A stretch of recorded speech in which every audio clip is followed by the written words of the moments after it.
माझं बालपण हे दादरमध्ये, मुंबईमध्ये दादरमध्ये सगळं बालपण आमचं ईशान मोहम्मद चाळीत आणि जास्त करून या सराउंडिंग मध्येच गेलं, दादर आणि मुंबईमध्येच.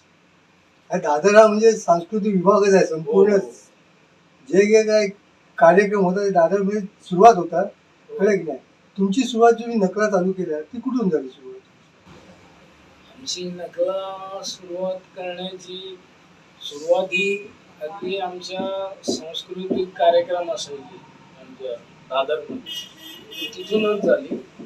मग ते आमच्या पूजा समितीचे कार्यक्रम असो किंवा गणेशोत्सव मंडळाचे कार्यक्रम असो, मग ते जयभवानी क्रीडा मंडळ असो, आणि प्रत्येक जण तिथे मला एक एक सपोर्टिव्ह भेटत गेला. म्हणजे प्रत्येक कार्यकर्ता असो, नावं घ्यायला गेलो तर जवळजवळ जंत्री लागेल, पण खूप जण पाठीशी उभे राहिले आणि हा प्रवास हा चालू राहिला.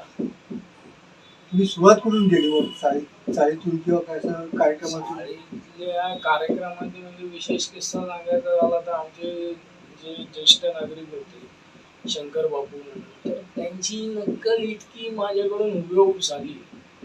त्यांची एक वेगळाच अंदाज होता, फक्त वय होतं त्यांचं आणि त्या ह्याच्यात आवाजात एक वेगळेपणा होता.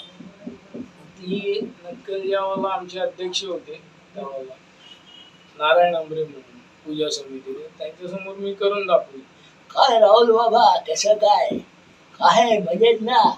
अभ्यास वगैरे व्यवस्थित चाललाय, शाळा बिळा व्यवस्थित सगळं सांभाळून आपण आपलं काम करत राहायचं असतं, पुढे जात राहायचं असतं, असं त्यांचा तो एक वेगळा अंदाज असायचा. आणि हे जेव्हा त्या अध्यक्षांसमोर मी केलं आणि ते फार म्हणजे त्यांना आवडलं. ते म्हणत, हे जे तू इथे करतोयस ते आता तुला माईक समोर करायचं आहे.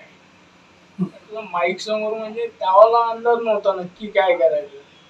मग ते म्हणाले का आणखी कोणाकोणाचे काम, आणखी मग तो तसा अजून एक मित्र होता, त्याचा पण वेगळी शैली. काय ना रे भाई, कसं काय, एकदम सगळं मजेत ना? आज कशी पूजा वगैरे आपली जोरदार गाजली पाहिजे, कंदील बिंदील एकदम डॅशिंग झाला पाहिजे बरं काय. म्हणजे आता बिपिन बनसोडे म्हणून मित्र होता, त्याचा आवाज पण आहे. ते मग एवढं सगळं गाजलं तिकडे. मग प्रत्येकाचा आवाज दरवर्षी एक एक एक एक वाढत गेला आणि जवळजवळ मग हे सगळ्यांचे आवाज करता करता मग बॉलिवूड स्टार्सचे आवाज काढणं वगैरे सगळं तिथून चालू झालं.